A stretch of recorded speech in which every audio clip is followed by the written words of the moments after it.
Ustadz, anak saya kelas 2 SD dan program tahfidz. Alhamdulillah sudah hafal 2 juz, Masya Allah. Namun proses menghafal sangat berat karena ananda melakukan belum dari hati, masih karena diperintah. Bagaimana menumbuhkan keikhlasan ananda dalam menghafal Al-Quran? Taib. Dan kedua, Maryam didoakan oleh orang tuanya sehingga setan pun tidak bisa mendekati karena ada hijab. Apa itu lafaz doanya? Taib. Untuk yang pertama, Bapak dan Ibu sekalian, kalimat-kalimat pengajaran yang dihadirkan dalam Al-Quran Al-Karim, baik kepada kita pribadi ataupun disampaikan kepada anak, ya, dalam menyampaikan apapun, memang kalimat pertamanya mesti dipaksakan. Ya, mesti dipaksakan. Sesuatu yang belum dibiasakan itu harus dipaksakan. Dimulai untuk memaksa diri kita untuk belajar. Ya, dan dari situ nanti akan ada proses untuk dilalui, hadir kenikmatan. Dari kenikmatan itu nanti muncul motivasi-motivasi yang bisa berbeda. Mulai muncul kenikmatan, mulai mencari keikhlasan, mulai mencari anugerah. Walaupun setiap awalnya mesti memaksa diri kita untuk belajar. Jangankan anak-anak, Anda sekalipun ingin datang ke ta'lim ini mesti memaksa diri dulu. Ya, minimal Anda harus menepikan kegiatan-kegiatan lain dulu. Mungkin ada hujan, mulai dari gerimis, mulai dari hujan cukup deras gitu kan. Itu ujian. Ini menunjukkan bahwa pertama, setiap apa yang kita inginkan, yang kita harus raih, jangankan urusan dunia, bahkan urusan akhirat, itu mesti punya rencana yang jelas, motivasi yang kuat, plus pemaksaan kepada diri kita untuk mewujudkannya. Kalau diri ini tidak dimotivasi untuk memaksa diri menjadi lebih baik, tidak mungkin Anda bisa meraih itu. Anda kalau nggak paksa belajar supaya mendapatkan nilai yang bagus besok saat ujian, hanya urusan dunia, Anda nggak akan bisa raih itu. Ya, jadi konsep pertama ketika ingin mendapatkan apapun, maka kita mesti memaksa diri kita dengan cara terbaik untuk mewujudkan itu. Hanya persoalannya bagaimana mendefinisikan dan kemudian melakukan proses pemaksaan ini dalam konteks tanda petik ya, menjadi kalimat yang lebih baik, kemudian dengan praktek-praktek yang terbaik. Ya, jadi kalimatnya oleh para motivator diganti. Oleh para motivator, ya, dari kata pemaksaan menjadi kata motivasi yang kuat. Ya, tumbuhkan kekuatan, tumbuhkan manfaatnya, tumbuhkan manfaat-manfaat yang bisa didapatkan kalau kita bisa meraihnya. Itu sebetulnya pemaksaan juga pada diri kita supaya kita bisa meraih itu. Nah, saya turunkan dulu fitrah dari Al-Quran ketika ingin meraih sesuatu, kemudian turunan-turunan untuk mendapatkan kenikmatan-kenikmatan yang diharapkan.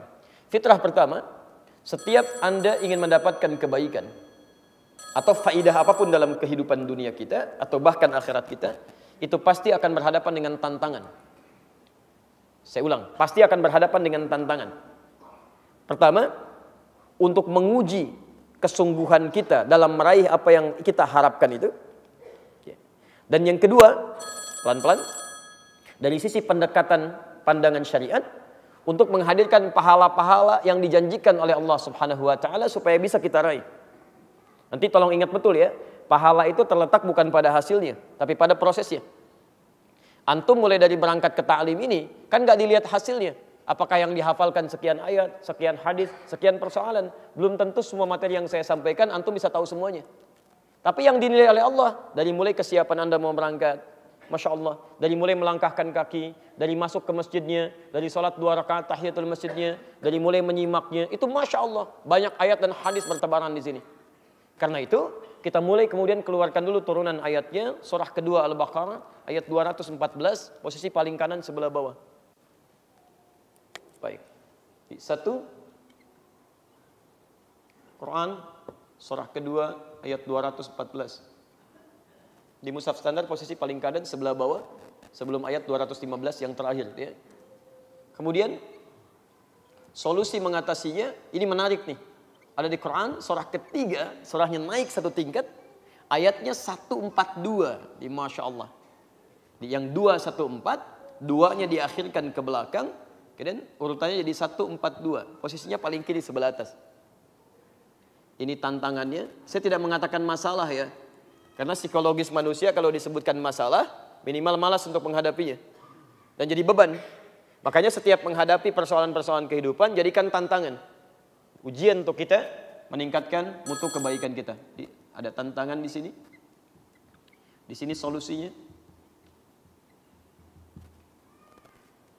Kemudian kaitan dengan Al-Quran. Tadi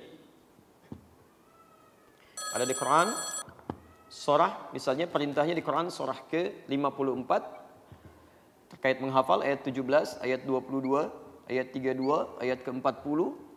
Proses menghafalnya mengikuti contoh Nabi sallallahu alaihi wasallam di Quran surah 75 ayat 16 sampai dengan ayat 18.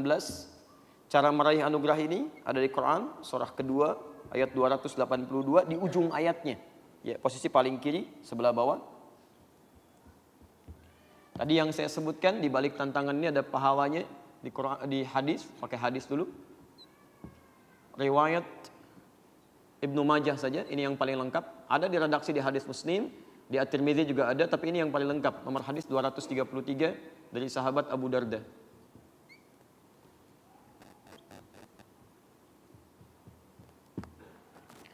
Kemudian semua yang dihadapkan ini diharapkan Allah Subhanahu wa taala memberikan kita pahala-pahala kebaikan. Yang tafsirnya ada di sini. Ringkasannya ada di Quran, di Al-Quran surah ke-67 Al-Mulk ayat yang kedua. Baik. Solusi hadis Qurannya kalau sedang malas, butuh motivasi kan, sampai nanti hadir keikhlasan karena Allah. Ada di At-Tirmidzi, hadis riwayat At-Tirmidzi. Nama aslinya Muhammad dari Tirmidzi, dikenal dengan At-Tirmidzi, nomor hadis 2910 kan? Ini yang baru baca, kalau belum lancar nomor hadis 2920, kalau sudah mulai menghafal nomor hadis 2915 sampai mendapatkan keikhlasan. Keikhlasannya ada di hadis riwayat Al-Bukhari. Nomor hadis yang pertama dari Umar bin Khattab radhiyallahu taala anhu. Ini gambaran dalilnya. Baik. Bismillah, saya agak pelan-pelan dulu ya. Kita mulai dari yang pertama. Setiap orang yang mengharapkan keberhasilan dalam hidupnya, apalagi ingin meraih surga dengan pahala-pahala yang dia persiapkan saat di dunia, itu tidak otomatis bisa melakukan semua harapannya dengan mudah. Lihat kalimatnya, am hasibtum an tadkhulul jannata walamma ya'tikum mathalul ladzina khalau min qablikum. Apa Anda duga begitu mudah mendapatkan surga, ingin meraihnya, sementara Anda belum mendapatkan ujian menghadapi tantangan-tantangan seperti orang-orang dulu yang dijamin masuk surga pun menghadapi ujian. Saya mau tanya pada antum, Nabi Muhammad SAW dijamin tidak masuk surga? Dijamin masuk surga, dekat dengan Allah, dijaga dari kesalahan, masuk surga tanpa hisab, surga tingkat paling tinggi. Apa Anda kira nggak ada ujiannya? Ada. Ujian bagi dirinya. Ya, beliau dihina, beliau dicela, disebut seorang penyair, disebut tukang sihir, disebut dukun, dilempari bukan cuma dengan kata-kata, dilempari dengan batu juga saat di Taif. Dituduh, istri beliau juga dituduh, keluarganya dituduh, Masya Allah. Dan itu dihadapi dengan indahnya. Nabi dicela, Rasul dicela, bahkan malaikat dicela, bahkan Allah pun ada yang mencela. Anda Nabi bukan, Rasul bukan, malaikat bukan, bukan juga Allah, nggak mau dicela. La haula wala quwwata illa billah. Ya, harus kita melihat. Ya, barangkali di situ ada sesuatu yang harus kita kembalikan. Orang dulu Bilal dijamin masuk surga, ada ujiannya. Abu Bakar As-Siddiq jamin masuk surga, ada ujiannya. Masya Allah. Jadi semua menghadapi tantangan kehidupan. Anda pengen sukses belajar saja, ada ujiannya. Anak TK sekarang ada ujiannya. Anak SD ada ujiannya. Rapotnya begitu banyak. Ujian. Dunia aja ada ujian. Masa akhirat nggak mau ada ujian? Paham sampai sini? Nah, apa bentuk ujiannya? Ini sebetulnya yang harus kita pelajari dulu. Jadi kebanyakan orang ini mengeluh dengan masalah karena nggak kenal masalahnya. Harusnya antum saat mulai tumbuh itu belajar masalah kehidupan yang ada di Quran. Masalahnya begini, begini, solusinya begini. Jadi ketika Anda menghadapi masalahnya, Anda nggak akan kaget. Nggak akan larut dalam kesedihan. Silahkan cek semua ayat yang mengatakan ikuti petunjuk kami ujungnya akan ditutup dengan tidak akan larut dalam kesedihan dan kegalauan. Ya. Bahkan Adam alaihissalam ketika pertama diturunkan itu bersanding dengan petunjuk kehidupan. Quran surah 2 ayat 38, posisi paling kanan sebelah atas. Qulna ihbitu minha jami'a. Turun kalian semua ke muka bumi. Adam, istrinya, keluarganya turun. Masya Allah. Fa imma ya'tiyannakum minni huda. Kalau nanti saat turun, kami akan turunkan petunjuk kehidupan bersamaan dengan turunnya. Faman tabi'a hudaya, ikuti petunjuk kami ini. Ikuti betul. Fala khaufun 'alaihim wa lahum yahzanun. Maka kami jamin hidupnya tidak akan pernah khauf, gelisah, galau, takut, walahum yahzanun, dan tidak akan pernah merasakan sedih dalam kehidupan. Petunjuknya diberikan kepada Adam, tapi isyaratnya mereka. Semua anak keturunan Adam kalau ikut petunjuk ini, Masya Allah, dijamin oleh Allah. Bahkan setiap berganti generasi diberikan petunjuk yang sesuai dengan kebutuhan umatnya. Sampai di masa Nabi Muhammad sallallahu alaihi wasallam kalimat yang sama disebutkan. Begitu beliau diutus diiringi dengan hudan, kalimat sama. Quran surah kedua ayat 185. Posisi paling kiri di pertengahan. Syahrul Ramadan alladzi unzila fihil Quran hudan linnas. Fungsi Al-Quran dari Al-Fatihah sampai dengan An-Nas, fungsinya bukan sekedar bacaan, tapi hudan, jadi petunjuk kehidupan. Kalau Anda kerjakan ini, lihat ujung ayatnya. Yuridullahu bikumul yusra wa la yuridu bikumul usra. Allah menginginkan hidup Anda mudah, bukan susah. Jadi kalau ada orang yang hidupnya susah, di rumah tangga susah, di pekerjaan susah, kehidupan sosial susah, barangkali di antaranya dia nggak baca petunjuk hidupnya. Sehingga banyak keluhan dalam kehidupannya. Kenali dulu. Nah, rumus menghadapi masalah ini, apapun yang Anda lakukan, termasuk menghafal Quran, itu akan ada 3 jenis ujian. Nanti ini teori dasarnya dulu ya. Nanti barangkali turunannya dalam kesempatan berbeda kita bisa adakan daurah atau ta'lim khusus tentang ini. Ya. Yang paling menarik, 1, masathumul ba'sa. Jenis pertama disebut dengan ba'sun, ba's. Akan ditimpa dengan yang ringan dulu. Ringan, kecil-kecil dulu. Ya, kecil. Jadi inilah keadilan Allah. Tidak akan seseorang diuji dengan langsung seketika ujian berat. Tidak. Kadarnya sesuai dengan kemampuannya. La yukallifullahu nafsan illa wus'aha. Allah tidak akan mungkin menitipkan satu ujian untuk meningkatkan kualitas hidup seseorang kecuali sesuai dengan kadar kemampuannya. Jadi ada ujian ringan dulu, ya. Penghafal Quran, awal-awal nggak pernah menghafal, baru ujian mulai ringan-ringan dulu. Yang tadinya baca Al-Quran, sekarang mulai baca Al-Quran. Dikasih dulu dengan motivasi, semangat, tiba-tiba muncul malas. Tiba-tiba melihat Quran nggak biasa, tulisannya beda dengan yang biasa dia lihat. Al-Quran begini, Al-Quran begini, gitu kan? Tiba-tiba muncul ngantuk, gitu kan? Padahal baca Al-Quran 1 jam begini, baca Al-Quran 10 menit begini, gitu kan? Bosan sih enggak, cuman cepat ngantuk. Itulah Al-Quran indahnya. Bosan gak ada yang bosan. Antum pernah baca Al-Fatihah bosan? Padahal 17 kali dalam sehari. Kalau bukan firman Allah, mustahil ada yang bisa begitu. Mustahil itu. Silahkan baca karya terbaik manusia. Gak usah banyak-banyak lah. Al-Quran 17 kali dalam sehari. Karya manusia 3 kali dalam sehari. Baca terus selama sebulan. Sehari 3 kali, sehari 3 kali. Demi Allah paling 3 hari Anda tinggalkan tuh. Udah hatam saya, udah hafal, paling kesini. Al-Fatihah, hatam, hafal, dibolak-balik juga Anda ngerti. Paham betul, gak pernah tertukar. Cek buktinya. Setelah Bismillahirrahmanirrahim apa? Alhamdulillahirrahmanirrahim. Setelah Ar-Rahmanirrahim, Maliki Yaumiddin. Sebelum Maliki Yaumiddin, Ar-Rahmanirrahim. Masya Allah, hafalan tuh bolak-balik. Pernah nggak bosan? Demi Allah saya katakan, belum pernah ada kertas masuk sampai hari ini. Termasuk orang mengeluh datang mengatakan, Ustaz, saya bosan Ustaz. Kenapa? Baca Al-Fatihah. Masya Allah, nggak ada tuh sampai hari ini. Ini menunjukkan firman Allah luar biasa. Cuman kadang-kadang ketika mulai mau membaca, menghafal, datang kantuk. Itu masih ringan. Ya. Seperti Anda mau ta'lim, mau ke masjid. Kalau belum terbiasa, itu dari mulai datang aja sudah mulai nggak enak perasaan. Karena belum terbiasa. Ke masjid, Masya Allah. Gitu kan? Tayyib. Nah, biasanya sudah mulai terbiasa ngambil pojok-pojok belakang dulu. Kan? Nanti kalau sudah terbiasa maju ke tengah, sampai paling depan. Alhamdulillah. Itu awal-awal. Ya.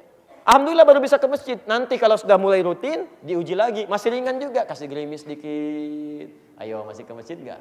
Kalau enggak gerimis, jangankan kamu. Yang lain juga bisa datang. Kasih gerimis. Anda bisa lewat. Maka orang Arab mengatakan la ba'sa. Kata ba'sun bisa lewat la ba'sa. Ini ringan. Bisa saya jalani. Jadi kalau antum tanya misalnya kaifa haluk, dia punya masalah sedikit, dia katakan la ba'as insyaallah. Enggak ada masalah. Saya bisa jalani. Diserap ke dalam bahasa Indonesia labas. Lewat. Labas lewat. Ya, gerimis dikit, turun, jalan, nggak ada masalah. Nggak usah pakai payung, jalan aja. Nah kalau Anda belum lulus pada yang seperti ini, itu tandanya Anda belum lulus pada ujian yang kecil. Ya Allah, nggak ke masjid, gerimis dikit aja. Anda nggak ke masjid, Anda belum lulus. Maka Allah kemudian berikan petunjuk pada orang sekitarnya. Istrinya mulai mengingatkan, Pak, ke masjid, ayo siap-siap. Hujan mah, akan cuma gerimis dikit, takut riak. Oh, Masya Allah gitu kan. Kadang-kadang masih itu terjadi tawar-menawar, sampai kemudian nggak ada celah lagi untuk mengelak. Sediakan payung. Kalau perlu mama anterin ya, macam-macam tuh. Jadi ketika ibu menghadapi situasi seperti itu, antum juga demikian, motivasi. Ya, jangan kemudian hadirkan kalimat-kalimat yang membuat dia turun, malah nggak mau ibadah. Ya, malah nggak mau ibadah. Oh iya benar hujan ya, nanti aja kalau hujannya reda. Cari dulu solusi. Kalau ada solusi yang bisa mendampingi itu lebih baik. Anak misalnya, ya sedang malas-malasnya, antum tanamkan motivasi. Dek, Kalau ada bisa menghafal Quran baik, silahkan lihat. Nih mama kasih tahu ya, ini orang paling hebat di dunia. Nih silahkan cek. Dari mulai kalangan orang-orang soleh sampai ke zaman sahabat sampai ke Nabi. Ini ada Imam Asy-Syafi'i. Imam Al-Bukhari itu dia dulu waktu lahir, kemudian tumbuh, ditinggal ayahnya. Kemudian matanya buta, nggak bisa sembuh. Beliau menghafal Al-Quran. Ketika menghafal Al-Quran, kemudian menghafal, Masya Allah. Dalam proses menghafal itu, membacakan kemudian surah Qaf ayat ke-22, tiba-tiba pandangannya dibuka oleh Allah. Bisa melihat lagi. Padahal menurut dokter sudah nggak mungkin sembuh. Ah masa sih mah, kok gitu amat? Si Ahmad aja nggak gitu? Itu si Ahmad, ini Imam Al-Bukhari. Dilihatin kitabnya, nih lihat baca di sini. Lihat, tunjukkan lagi Imam Asy-Syafi'i, tunjukkan lagi Imam Malik, sampai ke sahabat-sahabat yang saleh. Kalau sudah mendapatkan itu, nanti gabungkan lagi. Kadang-kadang suka ada alasan yang lain. Tapi dia nggak hafal Quran bisa pintar juga? Bukan. Pintar itu cukup dengan belajar. Tapi Quran memberikan keberkahan dalam pelajaran. Quran juga menambah ingatan kita. Quran mendekatkan diri kita dengan Allah supaya hidupnya nggak susah. Hadirkan. Maka ketika dia merasakan motivasi itu, nanti dia akan berubah pelan-pelan. Ya, dan akan ada peningkatan dalam dirinya. Ya. Biasanya kalau sudah seperti itu, naik lagi ujiannya. Darra namanya. Sudah mulai ke fisik. Ya, ke fisik. Sudah ada sentuhan-sentuhan. Seperti Anda yang biasa kumpul-kumpul, kemudian boleh mau ke masjid. Kelihatan teman Anda. Kok tumben nih nggak kumpul? Masya Allah, sudah soleh ya, soleh, Masya Allah. Padahal nama Anda Rahmat misalnya. Ya, kadang-kadang seperti itu. Gak usah dibalas, Alhamdulillah gitu kan. Alhamdulillah, tapi belum tentu soleh menurut Allah. Saya takut. Kalau meninggal hari ini juga, Masya Allah. Menurut kamu soleh, menurut Allah belum. Maafkan saya kalau selama ini banyak kekurangan. Itu ketika Anda sampaikan kalimat itu, mungkin ketika Anda tinggalkan dia berpikir, boleh nggak saya ikut kamu? Mungkin jadi begitu. Jadi ada kalimat-kalimat yang bisa kita membawa orang dalam kebaikan. Anda tingkatkan lagi. Nggak usah dibalas dengan keburukan. Itu bukan adabnya. Makanya rumus Qurannya ketika ada yang mengolok-olok, jawab dengan kebaikan dulu. Quran surah ke-25, ya, ayat 63. Wa ibadur rahmanil ladzina yamshuna 'alal ardi hauna wa idza khatabahumul jahiluna qalu salama. Bukan qalu balasan, bukan qalu salama. Hamba Allah itu ketika jalan tawadhu, lalu diolok-olok oleh orang lain, dia katakan salama, kalimat-kalimat yang baik yang menghadirkan hidayah. Ya. Waduh, Masya Allah, sok soleh sekarang. Daripada kamu sok komen. Udah, itu kalimat begitu gak akan menambah manfaat. Ya. Kemudian yang terakhir, baru di ujung ada yang disebut dengan zilzal, wa zulzilu hatta yaqula rasulu walladzina amanu ma'ahu mata nasrullah. Kalau tadi dharra masih fisik, kadang-kadang bukan gangguan orang, tapi mungkin ada gangguan finansial, gangguan di perjalanan. Kadang harus nyari guru sampai perjalanan jauh. Tiba-tiba menemukan guru yang bagus ya. Yang bagus itu yang ketat cara mengajarkannya kalau penghafal Quran. Bukan hanya memberikan kemudahan-kemudahan untuk menghafal, tapi Anda menghafal yang salah. Jangan menemukan yang seperti itu ya. Kalau bisa mengajar yang benar, kenapa ngajarin yang salah? Kasihan nanti. Saya sudah berhadapan dengan anak-anak itu ya. Masya Allah, sebagian anak Allah karuniakan dilihat oleh kami beberapa hal, datang saya dengan istri, dilihat Masya Allah ada sekitar 30 anak. Hafalannya banyak, udah 2 juz, 3 juz, 4 juz, 5 juz. Tapi kami menangis karena menghafal yang salah gitu. Yang seperti ini nanti yang kasihan, waktunya habis untuk menghafal yang salah, begitu hafal ditahsin lagi. Menghafal bisa 1 tahun, tahsinnya 3 tahun, 4 tahun, karena memulai dari awal. Kasihan waktunya habis, cari guru yang baik. Walaupun untuk menemukan yang baik itu perjuangan gak mudah. Kadang-kadang dharra, begitu datang sampai situ, jarak 30 kilo, dan naik angkot jalan-jalan, suruh dibaca. Iqra, baca. Ta'awud dulu. A'udzu billahi minasyaitonir rajim. Masya Allah. Cukup ya, besok kesini lagi. Mau datang lagi nggak? Nah, di Timur Tengah kadang kami begitu, nggak banyak-banyak tuh. Suruh ta'awud tuh, gitunya besok datang lagi gitu kan. Ya ternyata kalau kita berprasangka baik kepada guru, ternyata di situ ingin mengecek lisan kita masalahnya di mana. Dilihat di huruf-hurufnya, dia hurufnya di sini. Lalu dibimbing nanti pertemuan berikutnya. Diminta diteruskan. Sampai ketika Anda benar, 20 ayat pertama sabar, kesananya akan lebih mudah lagi. Anda sabar dalam 1 juz, kesananya bisa menghafal sendiri. Setelah paham gharib wal mushkilah, tinggal setoran.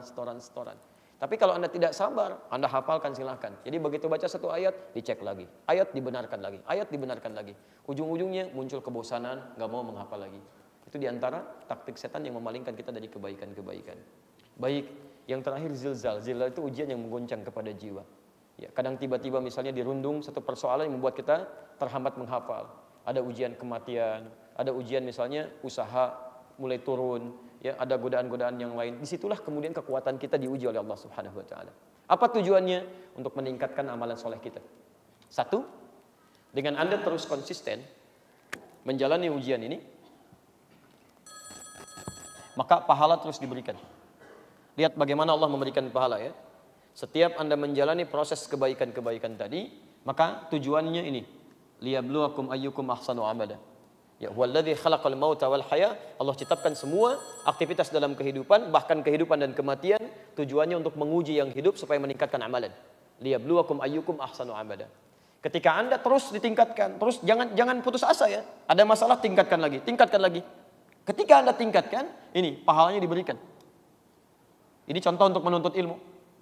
Ya, Anda punya persoalan hujan sedikit, Anda bisa lewati, itu dari mulai siap-siapnya disiapkan pahalanya. Dari mulai berjalannya disiapkan pahalanya. Bahkan hujan yang menetes kepada Anda, setiap kalimat, setiap basahnya, setiap jalannya, itu akan menjadi saksi bagi Anda di akhirat bahwa Anda pernah melewati mereka. Akan bersaksi, jangan dikira nggak bicara. Bersaksi, ayatnya turun kok jelas. Idza zulzilatil ardu zilzalaha wa akhrajatil ardu afqalaha wa qala al insanu ma lah. Ayat keempat, yauma idzin tuhadditsu akhbaraha.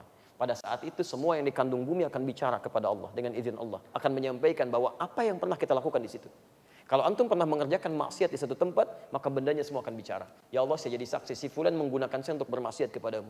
Tapi kalau Anda menggunakan semua elemen kehidupan kita dalam kebaikan, maka semua akan bicara. Ya Allah, saya motor bersaksi, dipegang oleh si fulan, dia menerobos hujan ya Allah, untuk bisa mendapatkan bagian dari ajaranmu ya Rabbal Alamin. Hujannya kemudian berkata, ya Allah, saya bersaksi, saya yang menetesi dia ya Allah, saya yang menjadikan dia basah ya Allah. Kemudian jaketnya bicara, ya, kemudian segalanya bicara dan menyampaikan kepada Allah Subhanahu wa taala sebagai bukti kebaikan-kebaikan yang pernah kita kerjakan. Sedangkan mulut Anda dikunci, al-yauma nakhtimu ala afwahihim. Mulutnya dikunci, itu semua akan bicara. Jadi kalau Anda paham dengan persoalan ini, paham dengan pahalanya, justru semangat akan semakin meningkat 2 kali lipat. Bukan mundur. Kapan lagi saya akan disaksikan oleh hujan? Alhamdulillah Allah turunkan hujan saat ini. Mudah-mudahan basahnya saya, ya sebagian kena payungnya, kena macam-macamnya disaksi di akhirat nanti. Kemarin cuma sandalnya, sekarang dengan payungnya. Alhamdulillah. Masya Allah. Kalau payung sudah jadi saksi, sandal jadi saksi, baju Anda jadi saksi, apalagi yang kurang bagi Anda? Jelas ya? Jadi ini poinnya, tingkatkan ini. Apalagi penghafal Quran. Ini setiap hurufnya 10 kebaikan. Setiap huruf. Baru baca tuh. Man qara'a harfan min kitabillah falahu asyru hasanat. Siapa yang baca satu huruf dari kitabullah dapat 10 kebaikan. Itu baru baca, belum menghafal. Sedangkan penghafal Quran itu mustahil membaca satu huruf, pasti mengulang-ulang. Pembaca saja nggak akan ada yang baca satu huruf. Saya belum pernah temukan orang baca Quran satu huruf kemudian selesai. Nun. Ya dulu nggak ada. Pasti dia lanjutin. Bismillahirrahmanirrahim, saya sudah 19 huruf. Itu baru baca, apalagi penghafal Quran. Alif lam mim dzalikal kitabu dzalikal kitabu dzalikal kitab la raiba fi la raiba fi la raiba fi hudan lil muttaqin dzalikal kitabu la raiba fi hudan lil muttaqin. Lihat lagi, dzalikal kitabu la raiba fi hudan lil muttaqin. Berapa kali Anda mengulang? Berapa pahalanya? Keluarkan itu, tuliskan. Kalau sedang malas-malas, bagaimana kalau diwafatkan pahala saya kurang? Baca Quran lagi, hafalkan lagi. Ya, jangan menyerah. Aduh, kalau saya bagaimana ya? Ngulangnya kok lambat, beda dengan yang tadi. Ya. Dzalikal kitabu la raiba dzalika. Susah. Ketika Anda kesulitan mengejak pun, Nabi sudah menawarkan pahala lebih. Hadisnya riwayat At-Tirmidzi nomor hadis 2920. Walladzi yatata'ta huwa syaqqun 'alaihi, dan orang yang terbata-bata dan berat mengucapkan hurufnya falahu ajran, bahkan dia mendapatkan pahala 2 kali lipat orang yang lancar. Pahala pertama untuk bacaannya, pahala kedua untuk kesungguhannya untuk belajar. Masya Allah. Kalau gitu besok saya nggak lancar aja lah, supaya 2 kali lipat. Tidak begitu juga, rugi Anda. Ya, tidak banyak mengulang. Tayyib, kalau mulai menghafal, tambah lagi. Anda akan diberikan jubah kehormatan, mahkota kehormatan, melangkah surganya bisa menggandeng orang tuanya kalau dia beriman dan beramal soleh, naik ke puncak tertinggi. Itu di At-Tirmidzi nomor hadis 2915.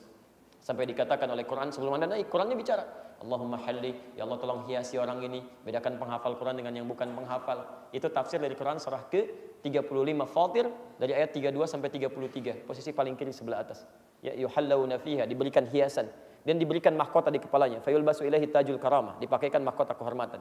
Lalu kemudian faidah kepada kedua orang tuanya. Kalau keduanya beriman, memfasilitasinya, maka difirmankan untuk memberikan mahkota tambahan pada kedua orang tuanya, yang itu sinarnya lebih terang dibandingkan sinar yang masuk ke dalam rumah seseorang. Masya Allah. Setelah itu Qurannya bicara, Allahumma zidhu. Ya Allah tambahkan penghafal Quran, bedakan dengan fasilitator. Fayulbasu ilaihi libasal karamah, maka dipakaikan jubah kehormatan. Sampai kemudian dia masuk ke surga, menggandeng orang tuanya. Maka dikatakan waqra waqar, silahkan baca dan kemudian naik ke surga. Fa inna akhira qiraatika akhiru manzilatika. Akhir bacaanmu di situ tempat tinggalmu. Maka mulailah terjadi banyak penyesalan. Yang biasa membaca 5 ayat menyesal karena dia sampai di situ tempatnya di situ. Yang 10 ayat naik lagi ke atasnya. Masya Allah.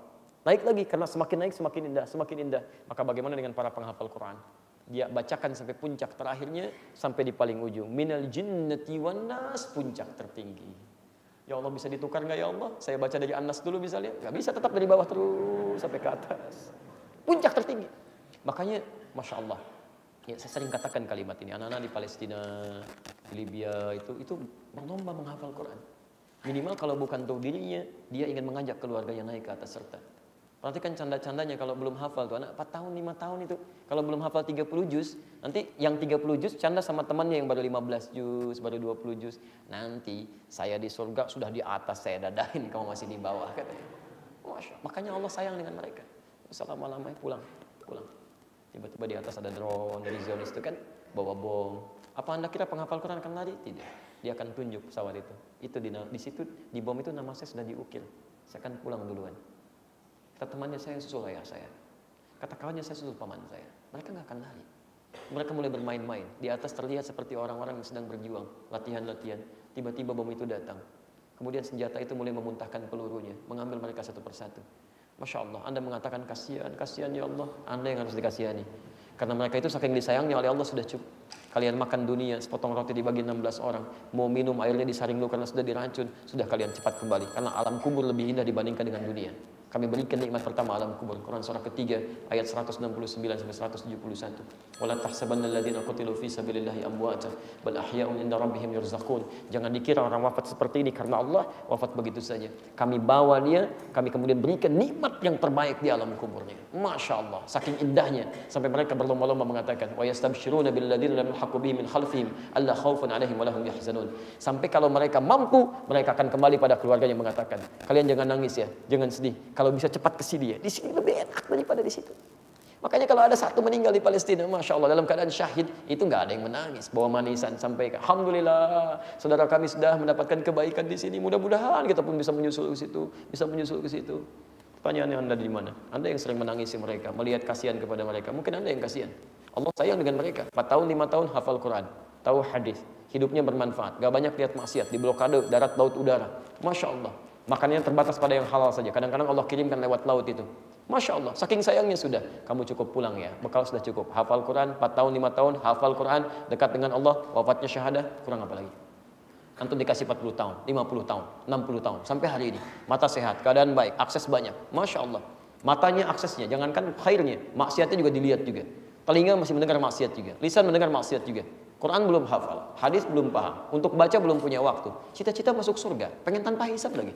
Antum sehat.